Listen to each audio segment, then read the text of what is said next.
I'm Maya. I'm Bright Girl at Camp Success. Today is June 22nd, 2016. So, let's start. Why don't you tell me your name? My name is Anastasia. Oh, look here. Joy McKenna. This is all about me. So, what do you do for the living? Is this your dream job? This is my dream job. I do, this is my office. I do storytelling for children at the Twig Bookshop. This is my 16th year. And I use these books and these cute stuffed animals as part of my job. And I have to say, it is a dream. Sounds. It's really fun. So, what do you want to do when you're our age?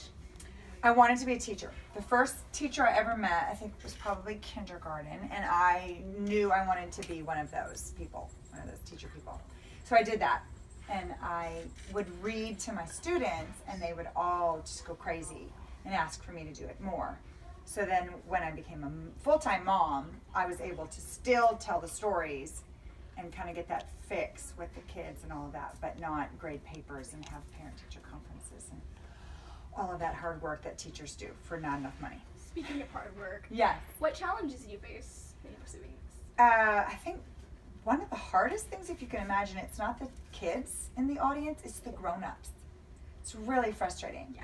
Sometimes teachers are like talking and interrupting, or I have parents that are like taking selfies during the story, and you think, I'm excited that you're happy to say that you're here, but it would be better if you would be quiet so the children could listen, which is why you're here.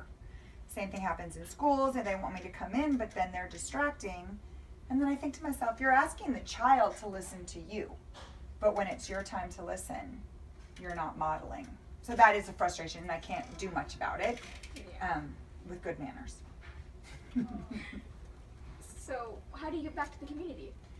Well, I think if you ask my husband, I'm never not, because I don't make very much money doing this. I donate my time to the children's shelter every month during the school year.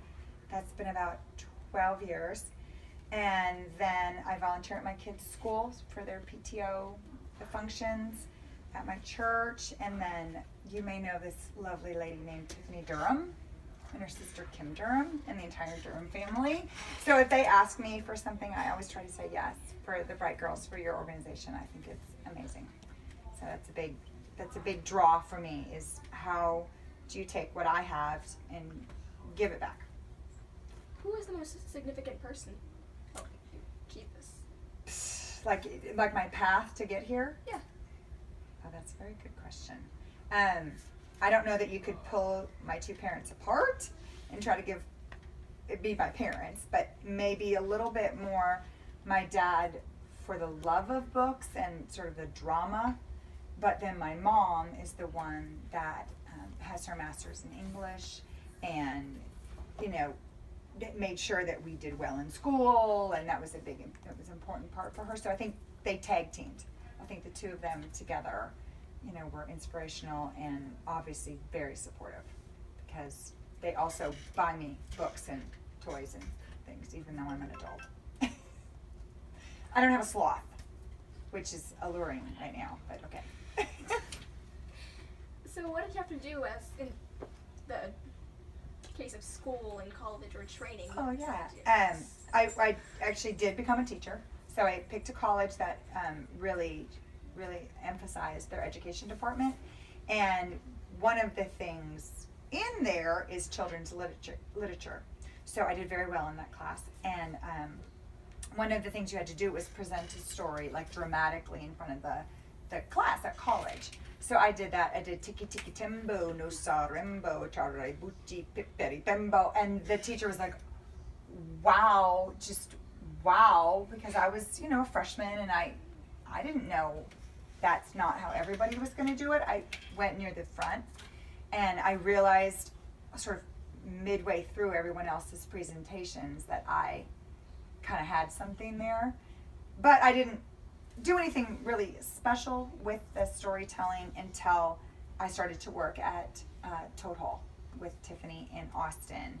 And I had a sliver of that it was something great when I had taught gifted and talented kids, because they would beg me, even though they were 5th grade and they were super smart and they clearly could read by themselves, they would beg me to read them a story. So I kind of knew I had something when I was teaching, but then when I worked at the bookstore, that's what we did. I mean, we did storytelling, so it was sort of just a springboard from what I already had. Yeah.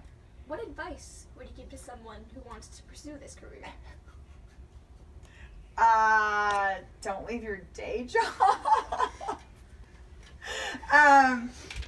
Yeah, I mean, I think you have to be at a point, maybe had squirreled away some money, or perhaps you're doing the storytelling as more your hobby. I don't really make enough money to stand on my own. So if I was not married to my husband, who, works harder than anybody, I wouldn't really be able to do this as a career. So if I love storytelling and I wasn't married, then I would probably still be teaching. So I would probably be teaching, because that would give me the insurance and the money to do what I love the most, which is the storytelling. And I think it could have probably worked out that way, but I was fortunate that my husband believed in what I did, and even though I don't make that much money, supports me and knows that I love it, and knows, like, he gets compliments himself, which is pretty funny. Like, people will call him Mr. Anastasia, which is humorous. And he'll come home and say, do you know this? Have you read it at the school? Because my new employee's wife is the teacher there and she thinks you're awesome. So I know he appreciates it, even though the money doesn't follow. It doesn't match. The passion and the cash are not equal. It's kind of like this. Right? That's how it is with everyone. I mean, yes. to be honest. Right. Yes. You often have a job that is not your passion, but then I wonder if I did storytelling big time, would I love it as much? Right now I have times that I don't work, and so I get excited, but if it was like a drag, it's hard to say. I'll never really know. So it looks like you're pretty set for everything. I am pretty set.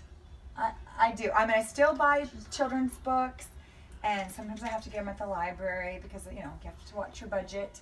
But because I work at a bookstore, I can always borrow a book and present it and take good care of it. Sometimes I Ziploc them so nothing happens, and I can bring them back. But